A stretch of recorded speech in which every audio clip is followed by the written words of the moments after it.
देखिए, यहाँ पर हम देखते हैं भारत का जो भौगोलिक ढांचा है। ठीक है। जो भारत का क्या है, भौगोलिक ढांचा। भौगोलिक ढांचा किस तरीके का भारत का भौगोलिक ढांचा है, क्योंकि हमें प्राचीन भारत का इतिहास पढ़ना है। तो लगभग 4 करोड़ वर्ष पहले स्वतंत्र भौगोलिक इकाई के रूप में भारतीय उपमहादेश का आविर्भाव हुआ था। लगभग 4 करोड़ वर्ष पहले प्रायद्वीपीय भारतीय क्षेत्र अटलांटिका, अफ्रीका, अरब और दक्षिण अमेरिका के साथ दक्षिण वृद्ध महादेश का हिस्सा था, और इस वृद्ध महादेश को गोंडवाना लैंड कहते थे। पहले हम इसको क्या कहते थे, गोंडवाना लैंड, हम यहाँ पर इसको कहते थे। पहले गोंडवाना लैंड उत्तरी वृद्ध महादेश लॉरेशिया के साथ मिला था, और उत्तरी वृद्ध महादेश में ग्रीनलैंड, यूरोप, हिमालय के उत्तर स्थित एशिया के भाग भी यहाँ पर शामिल थे। बाद में गोंडवाना लैंड और लॉरेशिया पृथक इकाई बन गए। विवर्तनिक यानी टेक्टोनिक गतिविधियों के कारण गोंडवाना लैंड से विभिन्न भाग टूटने लगे, जिससे प्रायद्वीपीय भारत सहित कई पृथक भौगोलिक इकाइयाँ यहाँ पर बन निकली। बिखराव की ये प्रक्रिया है लगभग 22 करोड़ 50 लाख वर्ष पूर्व प्रारंभ हुई, और लगभग 4 करोड़ वर्ष पूर्व भारत है यहाँ पर पृथक इकाई बना था।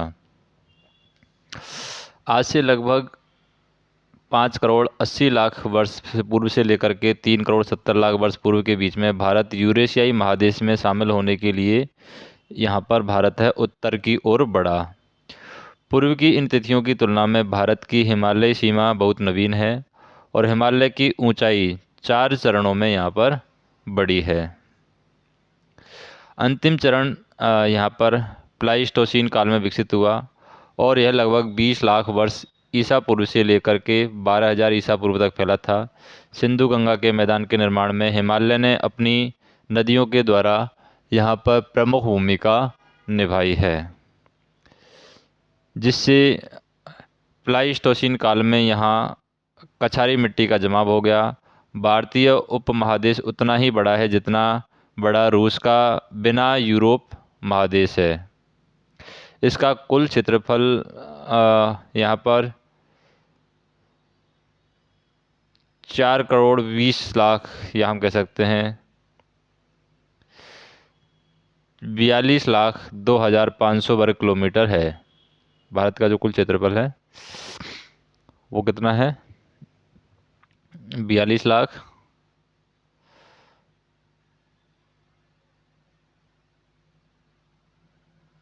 2,500। यह उपमहादेश 5 देशों में बटा है: भारत, बांग्लादेश, नेपाल, भूटान, पाकिस्तान।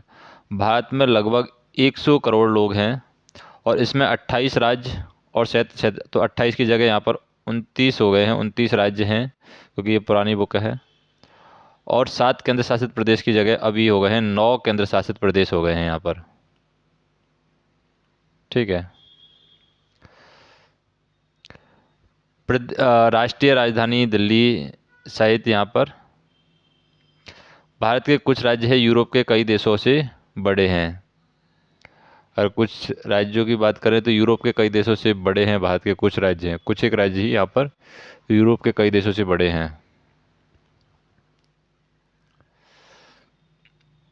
अब मुझे थोड़ा सा इसको सिस्टमेटिक तरीके से करना पड़ेगा।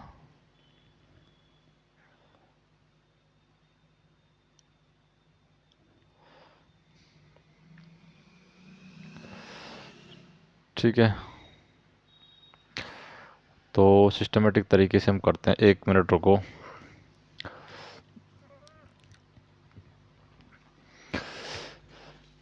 ताकि हम क्या है प्रॉपर तरीके से चीज़ों को देख सकें। ये तो सिस्टमेटिक तरीके से नहीं है। 1 मिनट। भारतीय उपमहाद्वीप हमारा स्पष्ट भौगोलिक इकाई है।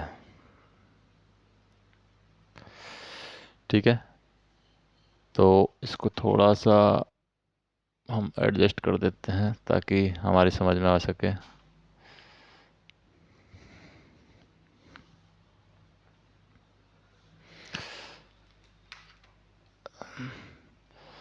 थोड़ा सिस्टमेटिक तरीके से हो जाएगा।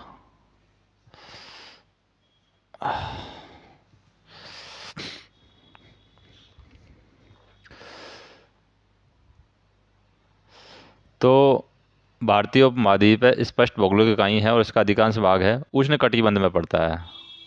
अधिकांश भाग भारत का अगर हम बात करें तो इसका अधिकांश भाग कहाँ पर पड़ता है? उष्ण कटिबंध में इसका अधिकांश भाग पड़ता है। भारत के इतिहास में मानसून की महत्वपूर्ण भूमिका है। दक्षिण पश्चिम मानसून यहाँ जून से अक्टूबर तक रहता है। अगर हम बात करें दक्षिण पश्चिम जो वाला जो मानसून है वो कब तक रहता है? जैसे मान लीजिए ये हमारा भारत है, तो दक्षिण पश्चिम जो मानसून रहेगा, पूरब पश्चिम, पूरब पश्चिम, दक्षिण पश्चिम मानसून इधर की साइड, तो ये जून से अक्टूबर तक रहता है। जून से अक्टूबर मतलब कि जून जुलाई अगस्त सितंबर अक्टूबर 5 महीने रहता है। और देश के अधिकांश क्षेत्रों में विभिन्न मात्रा में पानी ये बरसाता है जो दक्षिण पश्चिम मानसून है।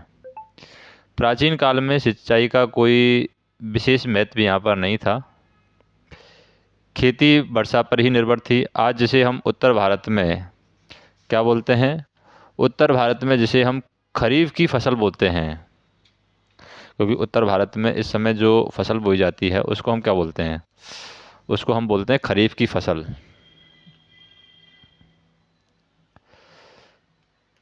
खरीफ की फसल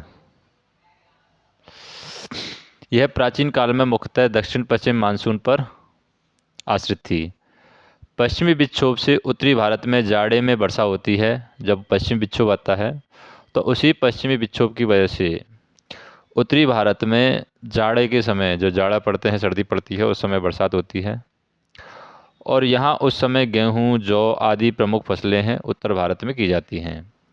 प्रायद्वीपीय भारत के कुछ भाग विशेष रूप से तमिलनाडु के तटीय क्षेत्र में ज़्यादातर वर्षा उत्तरी पूर्वी मानसून से होती है। जैसे हम बात करें तमिलनाडु जो तटीय क्षेत्र हैं वहाँ पर ज़्यादा बरसात कब होती है?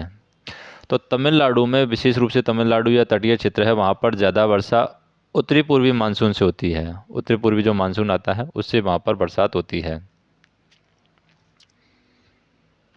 ठीक है।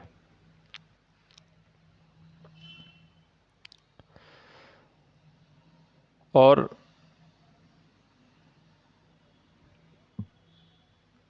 उसके समय की अगर बात करें, जो उत्तरी पूर्वी मानसून का समय है वो मध्य अक्टूबर से लेकर के मध्य दिसंबर तक होता है।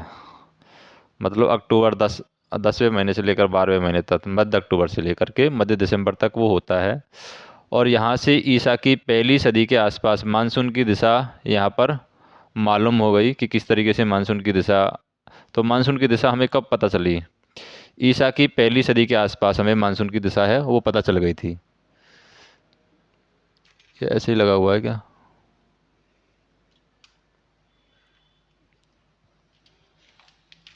चलो कोई ना।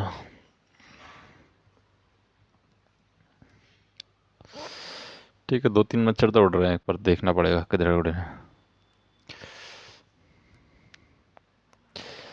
फिर हम बात करें, व्यापारी लोगों ने क्या किया? व्यापारी लोगों ने उत्तर पश्चिम मानसून के सारे जहाज़ों पर सवार हो गए और पश्चिम एशिया भूमध्य सागरीय क्षेत्र से चलकर भारत और दक्षिण पूर्वी एशिया आना, फिर उत्तरी पूर्वी मानसून के उतरने पर पश्चिम की ओर लौट जाना यहाँ पर शुरू कर दिया। यानी वो जो मानसून था उसका इस्तेमाल करने लगे थे। वो आते थे, उत्तर पश्चिमी मानसून के सारे जहाज़ों पर सवार होकर के आते थे और पश्चिम एशिया में यहाँ पर सवार होकर के पश्चिम एशिया और भूमध्य सागरीय क्षेत्रों से चलकर भारत और दक्षिण पूर्वी एशिया आ जाते थे। और फिर उत्तर पूर्वी मानसून जब चलता था तो उत्तर पूर्वी मानसून के उतरने पर पश्चिम की ओर लौट जाना वो शुरू कर दे जाते थे। मानसून के ज्ञान के फलस्वरूप भारत पश्चिम एशिया भूमध्य सागरीय क्षेत्र दक्षिण पूर्वी एशिया से व्यापार करने और सांस्कृतिक संपर्क स्थापित करने में यहाँ पर समर्थ हो गया था। भारत उत्तर में हिमालय से और 3 दिशाओं में समुद्र से घिरा हुआ है। हिमालय साइबेरिया से चलकर मध्य एशिया को पार करने वाली उत्तर ध्रुवीय ठंडी हवाओं को रोकता है और इस प्रकार हमारे देश की रक्षा करता है। यही कारण है कि उत्तर भारत की जलवायु लगभग पूरे साल काफ़ी गर्म रहती है और मैदानों में अधिक जाड़ा नहीं पड़ने से यहाँ के लोगों को बहुत अधिक कपड़े नहीं पहनने पड़ते और वे खुले में अधिक समय तक रह सकते हैं। तो उत्तर भारत की जलवायु पूरे साल ज़्यादातर गर्म रहती है। उसका रीज़न क्या है? क्योंकि मैदानों में अधिक ज़्यादा जाड़ा है, वो नहीं पड़ने से यहाँ के लोग हैं बहुत ज़्यादा कपड़े नहीं पहनते हैं क्योंकि ज़्यादा सर्दी नहीं पड़ती है और वे खुले में अधिक समय तक रह सकते हैं। दूसरी, हिमालय बहुत ऊंचा होने के कारण उत्तर से होने वाली हमलों से देश की रक्षा करता है और यह बात उन दिनों विशेष रूप से लागू थी जब औद्योगिक युग नहीं आया था, संचार साधन इतने विकसित नहीं हुए थे। फिर भी उत्तर पश्चिम में सुलेमान पर्वत श्रृंखला, जो दक्षिण की ओर हिमालय पर्वत श्रृंखला की कड़ी है, खेबर, बोलन और गोमल दर्रे से पार की जा सकती थी। दक्षिण की ओर सुलेमान पर्वत श्रृंखला है, बलूचिस्तान में किरधार पर्वत श्रृंखला से जुड़ी है, जिसे बोलन दर्रे से पार किया जा सकता है और इन दर्रों से भारत और मध्य एशिया के बीच में प्राग ऐतिहासिक काल से आगमन होता आया है। ईरान, अफ़गानिस्तान और मध्य एशिया के अनेक लोग हमलावरों और अप्रवासियों के रूप में भारत आए हैं और यहाँ से वहाँ गए हैं। यहाँ तक कि हिमालय पर्वत श्रृंखला का पश्चिमी विस्तार, जो हिंदू कुश कहलाता है, सिंधु और ऑक्सस के बीच पार कर लोग आते जाते थे और ये दर्रे एक ओर भारत की और दूसरी ओर मध्य एशिया और पश्चिम एशिया के बीच व्यापारिक और सांस्कृतिक संबंध की स्थापना में बड़े सहायक हुए हैं। हिमालय में ही कश्मीर और नेपाल की उपत्यकाएं हैं। हिमालय में अगर बात करें तो हिमालय में ही कश्मीर और नेपाल की क्या है, उपत्यकाएं हैं। अब ये उपत्यकाएं क्या होती हैं? उपत्यकाएं, कश्मीर की घाटी चारों ओर से ऊंचे ऊंचे पहाड़ों से घिरी हुई है। इससे उसने अपनी अलग तरह की जीवन पद्धति विकसित कर ली है, लेकिन यहाँ कई दर्रों द्वारा पहुँचाया जाया जा सकता है।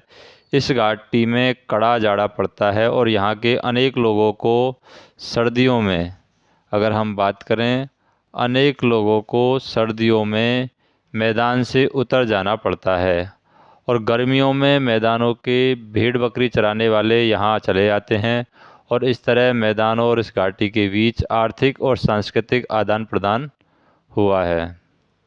कश्मीर को मध्य एशिया के इलाकों में बौद्ध धर्म के प्रचार का केंद्र स्थल बनाने में पामीर का पठार कोई बाधक नहीं हुआ है। नेपाल की घाटी आकार में छोटी है। गंगा के मैदानी इलाकों में लोगों ने यहाँ पहुँचने के लिए अनेक दर्रे ढूंढ निकाले। कश्मीर की तरह इस घाटी में भी संस्कृत की उन्नति खूब हुई है और दोनों ही उपत्यकाएं संस्कृत पांडुलिपियों का सबसे बड़ा भंडार रही हैं।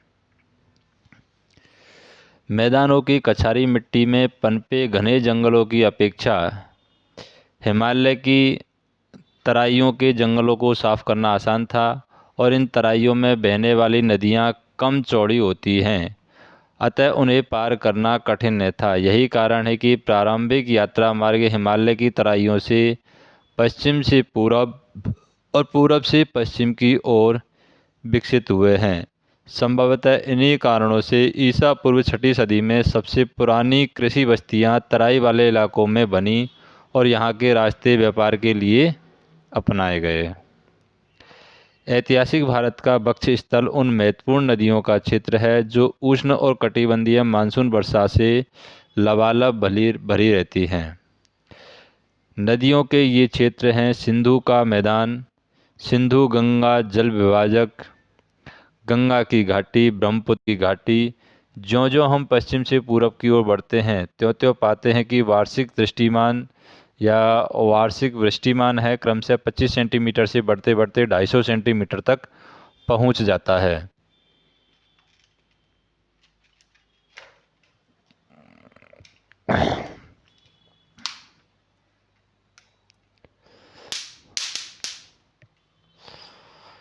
ठीक है।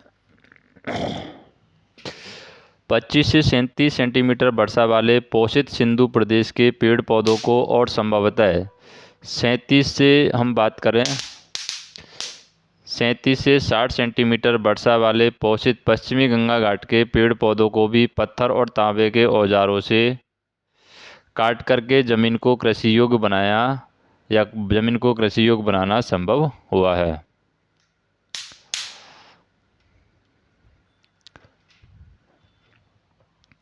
परंतु 60 से 125 सेंटीमीटर वर्षा वाले पोषित मध्य गंगा घाटी के जंगलों के बारे में ऐसा संभव नहीं था। 125 से 250 सेंटीमीटर वर्षा से पोषित ब्रह्मपुत्र घाटी के जंगलों के बारे में तो कतई संभव नहीं था।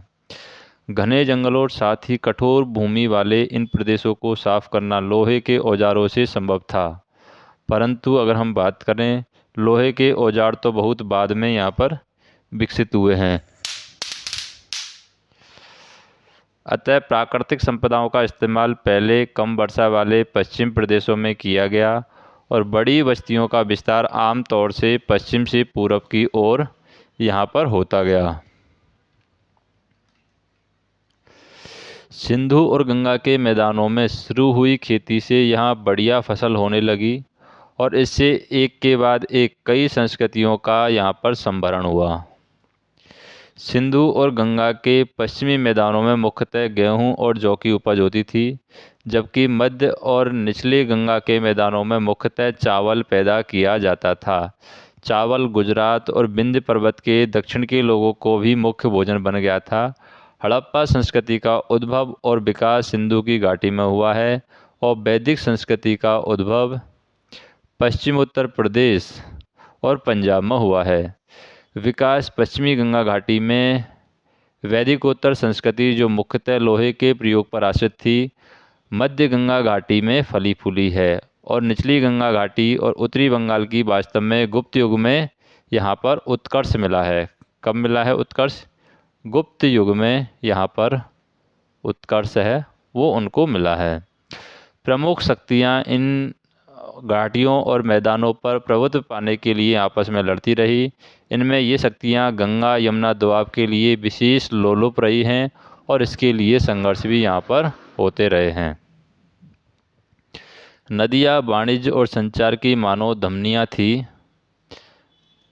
क्योंकि वाणिज्य और संचार की क्या है, धमनियाँ बताया गया है नदियों को, क्योंकि इनके द्वारा जो भी होना था व्यापार वगैरह सब किसके द्वारा होता था, इनके द्वारा ही होना था।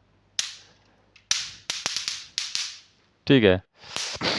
प्राचीन काल में सड़क बनाना कठिन था, इसलिए आदमियों और बस्तियों का आवागमन नावों से होता था। अतः नदी मार्ग सैनिक और वाणिज्य संचार में बड़े ही साधक हुए हैं।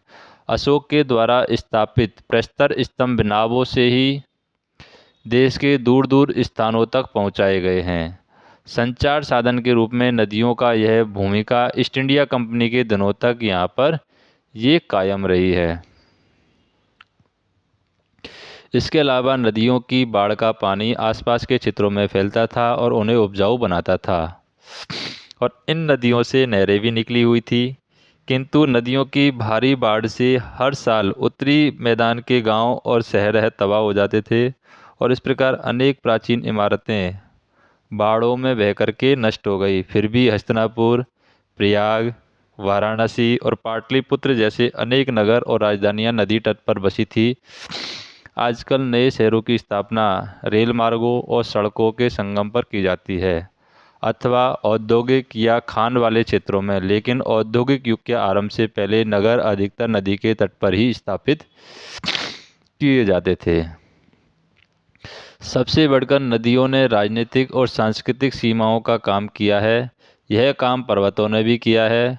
उदाहरण के लिए हम बात करें, भारतीय प्रायद्वीप के पूर्वी भाग में आज के उड़ीसा का समुद्रवर्ती प्रदेश जो कलिंग देश कहलाता था, उसकी उत्तरी सीमा महानदी थी और दक्षिणी सीमा गोदावरी थी। इसी प्रकार आंध्र प्रदेश के उत्तर में गोदावरी और दक्षिण में कृष्णा थी। इन दोनों नदियों के मुहानों के मैदान को ईसवी सन के आरंभ काल में अचानक ऐतिहासिक महत्व ये मिला है। तब सातवाहनों और उनके अधिकारियों के शासनकाल में यहाँ अनेक नगर और बंदरगाह स्थापित हुए हैं। फिर भी तमिलनाडु का अधिकतर भाग उत्तर में कृष्ण नदी और दक्षिण में कावेरी नदी से घिरा है। अगर हम बात करें जैसे कावेरी घाटी, दक्षिण में बेगई नदी, जो कावेरी घाटी है वो दक्षिण में बेगई नदी और उत्तर में पेनार नदी तक फैली हुई है। और यह स्वतंत्र भौगोलिक क्षेत्र और ईसवी सन के आरंभ के थोड़ा पहले यहाँ चोल शासन स्थापित हुआ था। यह प्रदेश उत्तरी तमिलनाडु से अलग था और इस उत्तरी तमिलनाडु ने जो उच्च भूमि वाला प्रदेश था, पल्लव शासनकाल में ईसा की 4वीं से 6वीं सदियों में प्रसिद्धि पाई है। इसके प्रायद्वीप का पूर्व भाग कोरोमंडल समुद्र तट से घिरा हुआ है। यद्यपि पूर्वी घाट है समुद्र तट रेखा के पासर में ही है, तथापि यहाँ अधिक ऊंचे नहीं हैं और पूर्व की ओर बहकर बंगाल की खाड़ी में गिरने वाली नदियों में अनेक रास्ते बना दिए गए हैं। इसलिए प्राचीन काल में पूर्वी समुद्री तट और आंध्र प्रदेश और तमिलनाडु के अन्य भागों के बीच आवागमन में कठिनाई नहीं थी। फिर हम बात करें आरिकमेड़ु, जो कि आधुनिक नाम है महाबलीपुरम, और कावेरी पट्टनम के बंदरगाह कोरोमंडल पर ही ये अव्यवस्थित थे।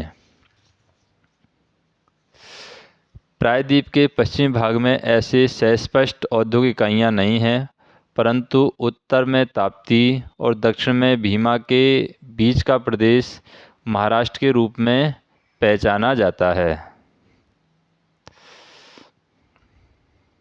ठीक है, ग्रिड कॉपी टेस्ट। ओके, उत्तर में भीमा और ऊपरी कृष्णा और दक्षिण में तुंगभद्रा के बीच का प्रदेश कर्नाटक के रूप में पहचाना जा सकता है। तुंगभद्रा के उत्तर और दक्षिण में स्थित युद्धरत व्यक्तियों के बीच इस नदी ने लंबे समय तक प्राकृतिक सीमा का काम किया है। एक और बादामी के चालुक्य और राष्ट्रकूटों को तुंगभद्रा नदी के दक्षिण में अपनी सत्ता फैलाने में कठिनाई हुई थी, तो दूसरी ओर पल्लवों और चोलों को इस नदी के उत्तर में राज्य विस्तार करने में कठिनाई हुई थी।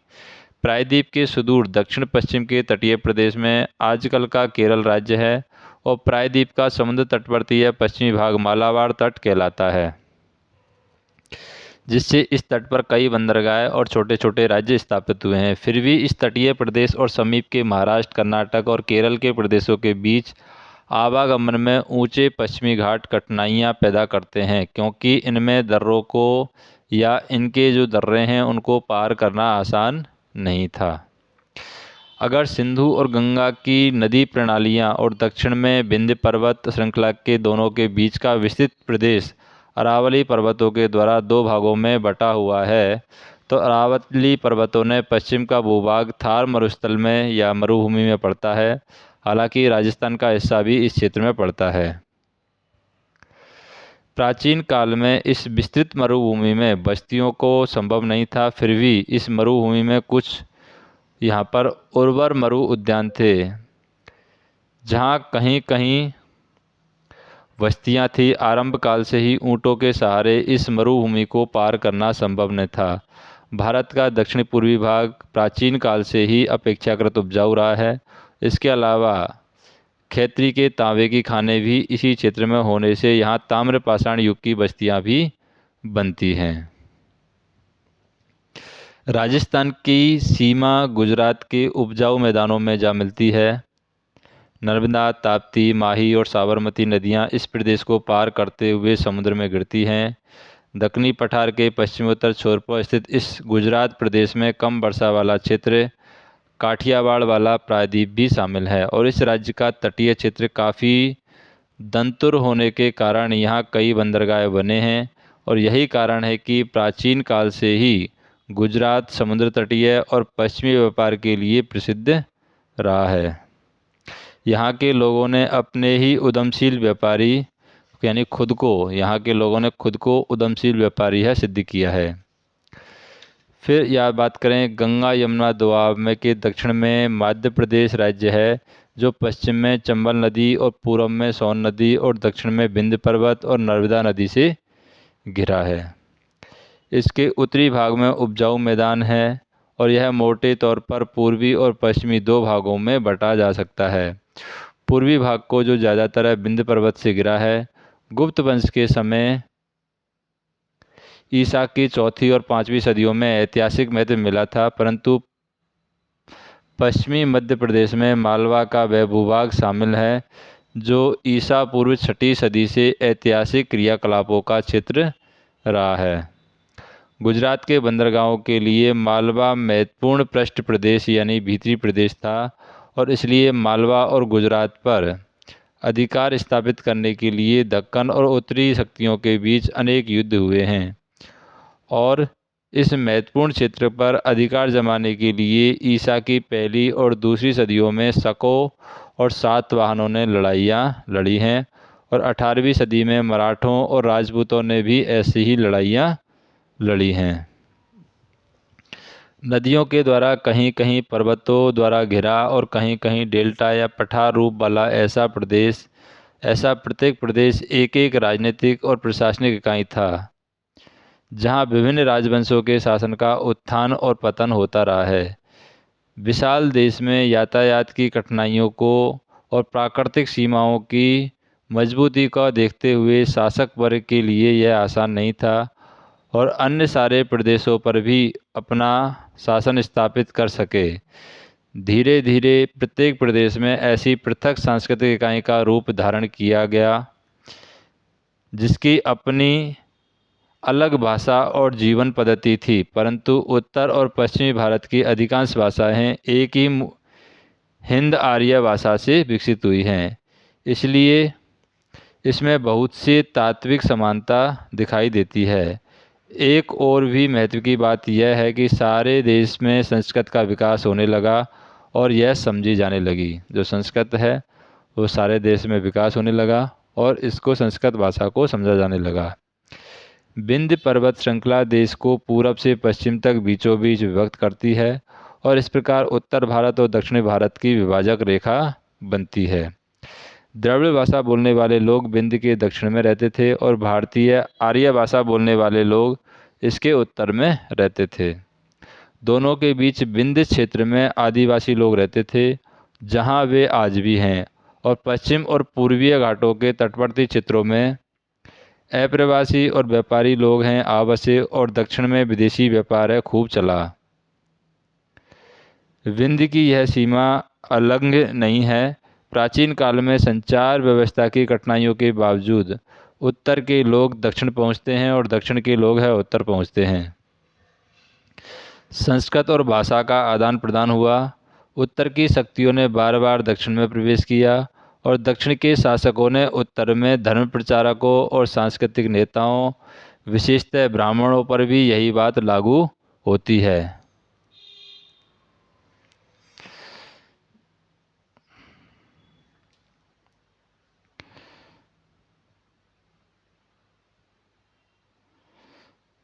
और दोनों ओर का आवागमन निरंतर जारी रहा और इसने सामाजिक संस्कृति के विकास में योगदान दिया है।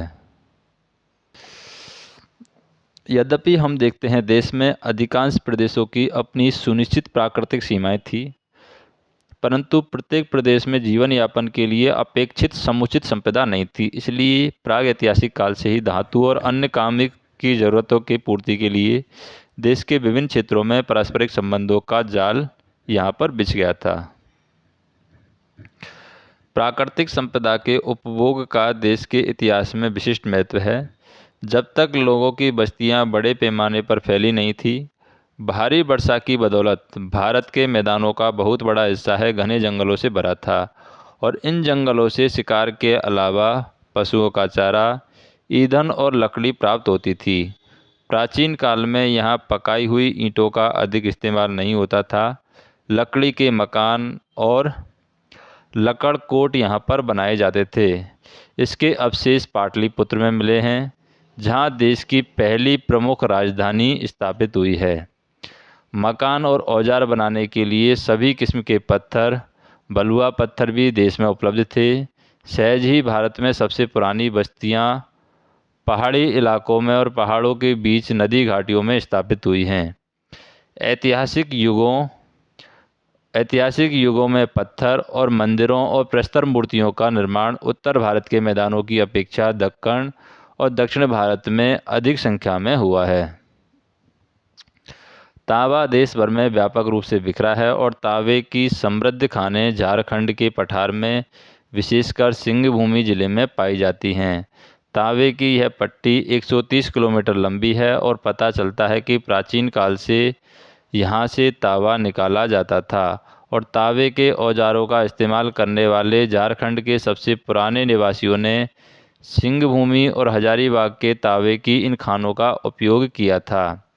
झारखंड और मध्य प्रदेश के कुछ क्षेत्रों में तांबे के बहुत से औजार मिले हैं और तांबे के विपुल भंडार राजस्थान के खैनी खानों में मिले हैं। इनका उपयोग पाकिस्तान, राजस्थान, गुजरात, गंगा यमुना दोआब में रहने वाले प्राग वैदिक और वैदिक दोनों ही लोगों ने किया है। खैनी इलाकों में तांबे के बहुत से सेल्ट यानी आदिम कुल्हाड़े पाए गए हैं और वे लगभग 1000 ईसा पूर्व से पहले की अवधि के प्रेरित होते हैं। चूँकि तांबा उपयोग में लाई गई पहली धातु थी, इसलिए हिंदू इस धातु को पवित्र मानने लगे और ताम्र पत्रों का धार्मिक अनुष्ठानों में व्यवहार होने लगा। आज हमारे देश में टिन का उत्पादन नहीं होता है। प्राचीन काल में ही यह धातु कम ही उपलब्ध थी। कुछ साक्ष्य मिलते हैं कि यह धातु राजस्थान और बिहार में पाई जाती है, परंतु अब इसके भंडार समाप्त हैं। चूँकि तांबे और टिन को मिलाने से ही कांसा बनता है, इसलिए हमें प्राग ऐतिहासिक काल की कांस्य वस्तुएं वो अधिक नहीं मिलती हैं। हड़प्पा संस्कृति के लोग संभवतः राजस्थान के कुछ टिन यहाँ पर प्राप्त करते थे, परंतु वे टिन का आयात मुख्यतः अफगानिस्तान से करते थे और वह भी सीमित मात्रा में ही था। यही कारण है कि हड़प्पाई लोग कांसे के औजारों का प्रयोग तो करते थे, लेकिन यहाँ पर ऐसे औजार पश्चिम एशिया, मिस्र और क्रीट की अपेक्षा कम ही मिले हैं और जो मिले हैं उनमें टिन की मात्रा कम है। अतः भारत के अधिकतर हिस्से में कांस्य युग अर्थात ऐसा युग जिसमें औजार और हथियार अधिकतर कांसे के होते थे, ठीक से आया ही नहीं है। ईसवी सन के आरंभिक शतकों से ही भारत का घना संपर्क बर्मा, मलय प्रायद्वीपों के साथ कायम हुआ है। यहाँ टिन के विपुल भंडार हैं। फलस्वरूप बड़े पैमाने पर कांसे का इस्तेमाल होने लगा। विशेषतः दक्षिणी भारत में बनने वाले देव प्रतिमाओं में बिहार में मिली पालकालीन कांस्य प्रतिमाओं के लिए टिन संभवतः हजारीबाग और रांची से प्राप्त किया गया था, क्योंकि हजारीबाग में पहली सदी के मध्यकाल तक टिन के अयस्कों को गलाने का काम होता था।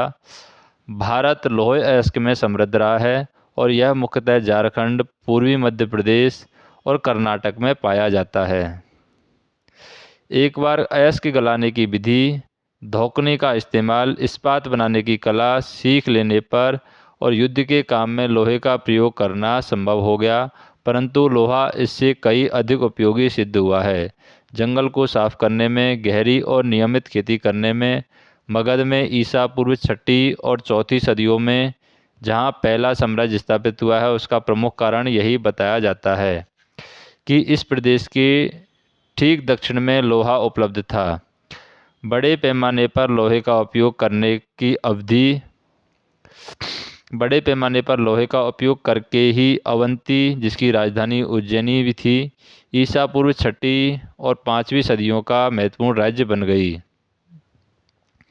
सातवाहनों ने विंध्य के दक्षिण में उदित हुई अन्य सत्ताओं ने भी शायद आंध्र और कर्नाटक के लोहे अयस्कों का इस्तेमाल किया था।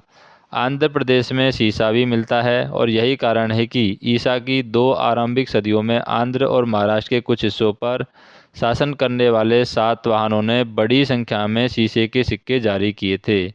सीसा राजस्थान के जोमबार से ही प्राप्त किया गया होगा। राजस्थान का जो जोमबार है वहीं से यहाँ पर सीसा है वो प्राप्त किया गया होगा। हमारे देश के सबसे पहले के सिक्के जिन्हें आहत या पंच मार्कड सिक्के कहते हैं, मुख्यतः चांदी के हैं। यद्यपि देश में यह धातु विरल ही मिलती है, परंतु प्राचीन काल में अगर हम बात करें, मुंगेर जिले की खड़गपुर पहाड़ियों में चांदी की खानें मौजूद थी। अकबर के समय इन खानों के उल्लेख मिलते हैं और यही कारण है कि बिहार में मिले सबसे पुराने आहत सिक्के किसके हैं? चांदी के हैं। प्रचुर स्वर्णकर अगर हम बात करें, एक मिनट, प्रचुर स्वर्णकश नदी धाराओं से बने जमावों से चुने जाते थे, जहां वे हिमालय से जल धाराओं में बहकर मैदानों में आते थे, और ऐसे जमावों को प्लेसर्स कहते हैं।